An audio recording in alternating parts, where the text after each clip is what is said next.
Friend, સ્વાગત છે તમારું મારી ગુજરાતી રસોઈ ટિપ્સ ચેનલમાં। તો આજે આપણે બનાવીશું સોજી અને બટાકાનો નવો નાસ્તો। તો આ બટાકા અને સોજીનો નવો નાસ્તો તમે મારી આ રીતે ઘરે એકવાર જરૂરથી ટ્રાય કરજો। આ નાસ્તો ખાવામાં એકદમ સ્વાદિષ્ટ અને સોફ્ટ બનતો હોય છે। તો ચાલો આપણે બનાવવાનું શરૂ કરીએ। તો બટાકાનો અને સોજીનો નવો નાસ્તો બનાવવા માટે સૌથી પહેલા મેં એક મોટા બટાકાને ઉપરની છાલ કાઢી અને ધોઈ લીધો છે અને સાથે જ મેં અહીંયા એક વાટકી બારીક સોજી લીધો છે। જો તમારી પાસે મોટો સોજી હોય તો તમારે મિક્સર જારની અંદર પીસી લેવાનો છે। હવે આપણે સોજીને સાઈડ ઉપર રાખી અને બટાકાને કટ કરી લઈશું। તો બટાકાને આપણે અહીંયા કટ કરી લીધો છે। તો આ રીતે જ તમારે અહીંયા મોટો મોટો બટાકાને કટ કરી લેવાનો છે। તો હવે આપણે એક મિક્સર જારની અંદર લઈ લઈશું। સાથે જ અહીંયા કટ કરેલી ડુંગળી ઉમેરીશું। 1 ઇંચ આદુનો ટુકડો ઉમેરીશું। 2 લીલા મરચાં ઉમેરીશું। નાસ્તાને ફ્લેવર આપવા માટે નાની અડધી ચમચી જેટલી આપણે વરિયાળી ઉમેરીશું। મિક્સર જારનું ઢાંકણ બંધ કરીને બધું પીસી લઈશું। આપણે અહીંયા પાણીનો ઉપયોગ નથી કરવાનો, પાણી ઉમેર્યા વગર જ આપણે બધું પીસવાનું છે। તો બધું જ આપણે અહીંયા સરસ પીસી લીધું છે। તો હવે આપણે ચેક કરી લઈશું। તો આ રીતનું આપણે અહીંયા પીસી લેવાનું છે અને એક સ્મૂથ પેસ્ટ બનાવી લેવાની છે। તો હવે આપણે પેસ્ટને એક બાઉલની અંદર કાઢી લઈશું। થોડું પાણી ઉમેરીને આપણે બધું જ લઈ લઈશું। તો બધી જ પેસ્ટ આપણે એક બાઉલની અંદર કાઢી લીધી છે। તો હવે આપણે તેની અંદર મસાલા ઉમેરીશું। નાની અડધી ચમચી હળદર પાવડર ઉમેરીશું। 1 ચમચી રેડ ચીલી ફ્લેક્સ ઉમેરીશું। 1 ચમચી ચાટ મસાલો ઉમેરીશું। અડધી ચમચી શેકેલા જીરાનો પાવડર ઉમેરીશું। અડધી વાટકી ઝીણા સમારેલા લીલા ધાણા ઉમેરીશું। સ્વાદ પ્રમાણે મીઠું ઉમેરીશું। બધું સરસ મિક્સ કરી લઈશું।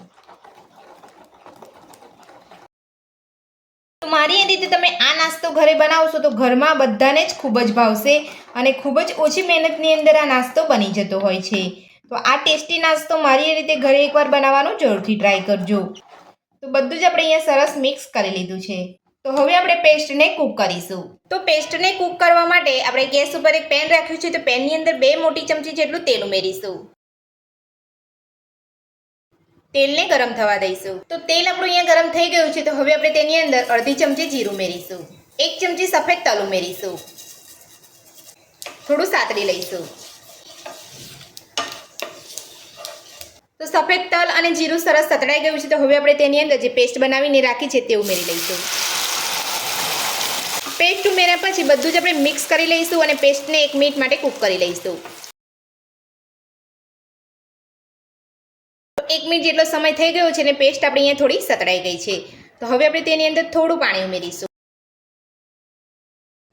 તો 2 થી 3 ચમચી જેટલું જ પાણી આપણે ઉમેરવાનું છે, વધારે પડતું પાણી નથી ઉમેરવાનું। અને પાણી ઉમેરીને આપણે બધું સરસ મિક્સ કરી લઈશું। તો પાણી ઉમેરીને આપણે બધું સરસ મિક્સ કરી લીધું છે। તો હવે આપણે તેની અંદર 1 વાટકી સોજી ઉમેરીશું। તો આ રીતનો તમારે અહીંયા ઝીણો સોજી લેવાનો છે। સોજી ઉમેરીને બધું સરસ મિક્સ કરી લઈશું। બધું મિક્સ કરીને આપણે 2 મિનિટ જેટલું કૂક કરી લઈશું। તો 2 મિનિટ જેટલો સમય થઈ ગયો છે અને સોજી આપણો એકદમ સરસ કૂક થઈ ગયો છે। તો હવે આપણે ગેસની ફ્લેમ બંધ કરી અને એક ડીશની અંદર કાઢી લઈશું। મિશ્રણને થોડું ખુલ્લું કરી અને ઠંડુ થવા દઈશું। તો આપણું નોર્મલ મિશ્રણ ઠંડુ થાય તેટલું આપણે અહીંયા ઠંડુ કરવાનું છે, વધારે પડતું એકદમ ઠંડુ નથી કરી દેવાનું। તો હવે આપણે મિશ્રણને ઠંડુ થવા દઈશું।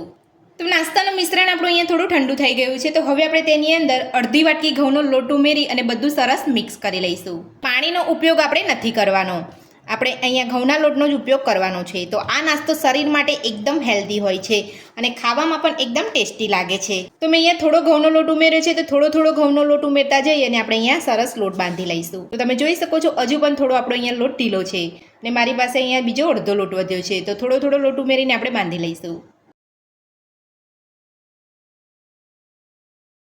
આ રીતે થોડો લોટ ઉમેરી અને આપણે અહીંયા મીડિયમ કડક લોટ બાંધી લેવાનો છે। તો થોડો લોટ ઉમેરતા જઈએ અને આપણે અહીંયા મીડિયમ કડક લોટ બાંધી લીધો છે અને તમે જોઈ શકો છો આપણો લોટ અહીંયા એકદમ પરફેક્ટ છે। તો આ રીતનો તમારે લોટ બાંધવાનો છે। તો આ રીતનો લોટ બાંધવા માટે મારે અહીંયા અડધી વાટકી ઘઉંના લોટની જરૂર પડી છે। તો હવે આપણે તેમાંથી રોટલીથી થોડા મોટા લુવા કરી લઈશું।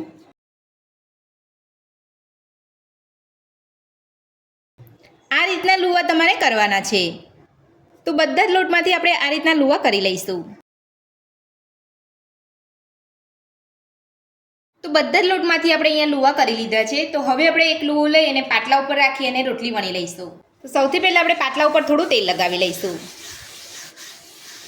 અને વેલણ ઉપર પણ થોડું તેલ લગાવી લઈશું. તેલ લગાવવાથી આપણે અહીંયા વેલણ પર કે પાટલા ઉપર લોટ ચોંટે નહીં. હળવે હાથે આપણે વણી લઈશું.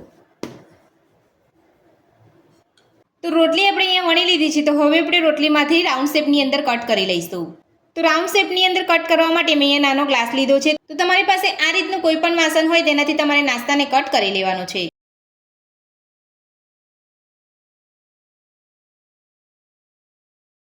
તો રાઉન્ડ શેપમાં આપણે નાસ્તાને કટ કરી લીધો છે. તો હવે આપણે વધારાની જે સાઈડનો ભાગ છે એ કાઢી લઈશું.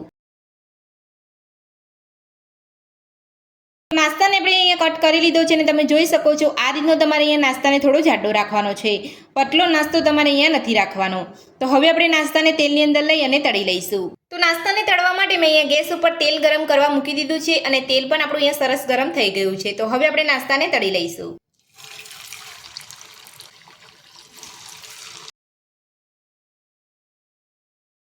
તો તમે જોઈ શકો છો આપણો નાસ્તો એકદમ સરસ અહીંયા ફૂલ્યો છે. તો આ રીતે તમારે નાસ્તો ફૂલે અને બબલ્સ ઓછા થાય એટલે તમારે નાસ્તાને હળવે હાથે પલટાવી લેવાનો છે.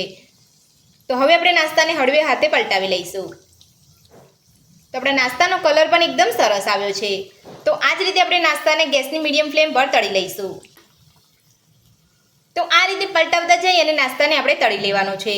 તો નાસ્તો આપણો અહીંયા સરસ તળાઈ ગયો છે. તો હવે આપણે તેલમાંથી કાઢી લઈશું અને આ જ રીતે આપણે બધો નાસ્તો વણી અને તળી લઈશું. તો સૂજી અને બટાકાનો નવો નાસ્તો આપણો બનીને તૈયાર છે અને તમે જોઈ શકો છો આપણો નાસ્તો એકદમ સરસ સોફ્ટ બન્યો છે. સૂજી અને બટાકાનો નવો નાસ્તો બનાવવાની રીત તમને મારી કેવી લાગી મને કોમેન્ટ બોક્સમાં કોમેન્ટ કરીને જરૂરથી જણાવજો. અને મારી એ રીતે નાસ્તો બનાવવાનું ઘરે એકવાર જરૂરથી ટ્રાય કરજો. આજની રેસીપી પસંદ આવી હોય તો વિડીયોને લાઇક કરજો, ચેનલને સબસ્ક્રાઇબ કરજો, તમારા મિત્રોને જરૂરથી શેર કરજો. Thank you.